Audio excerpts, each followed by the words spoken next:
নমস্কাৰ, মোৰ নাম শ্ৰী মীনাক্ষী চেটাৰ্জী। এইবাৰ আমবাগান হাই ছেকেণ্ডেৰী স্কুলৰ ছাত্ৰী। কিমান শতাংশ লাভ কৰিছা? মোৰ 92%।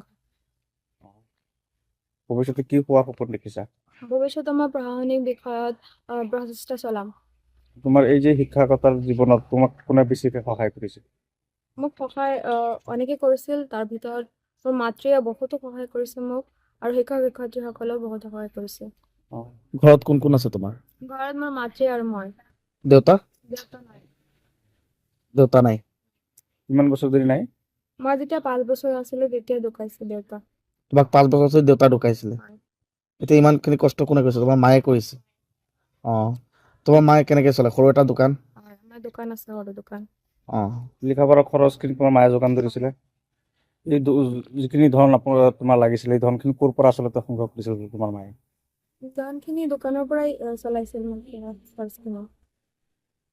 ঠিক আছে।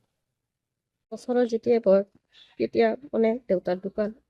এই 5 বছৰৰ ছোৱালী থৈ মই মানুহৰ ঘৰত পথাৰৰ হাজিৰা কাম কৰি মেলি ছোৱালীজনীক পঢ়াৰ খৰচ যোগাৰ কৰিছোঁ।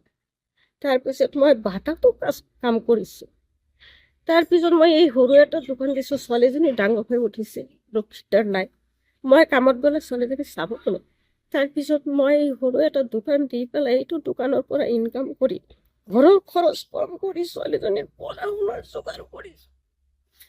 কেতিয়াবা ভাড়া 30 টকাও দিছোঁ, কেতিয়াবা 20 টকাও দিছোঁ। ছোৱালীজনী লকডাউনত থাকি তাত পঢ়ি মেলি আহিছে।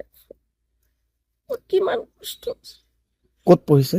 আমবাগান হাই ছেকেণ্ডেৰী। আমবাগান হাই ছেকেণ্ডেৰী। কিমান নম্বৰ পাইছে? নম্বৰ 92। এনে আপোনাৰ ঘৰ? আমাৰ ঘৰ নিজলাওখা। নিজলাওখা। ছোৱালীজনী মানে পিতৃ 5 বছৰ বয়সতে ঢুকাইছে। পিছত আপুনি যথেষ্ট কষ্ট কৰিছে। কিমান নম্বৰ পাইছে? 92। যিহেতু প্ৰশাসনিক বিষয়া হ'ব বিচাৰিছে আৰু বহুত কষ্ট কৰিব লাগিব, কি ক'ব?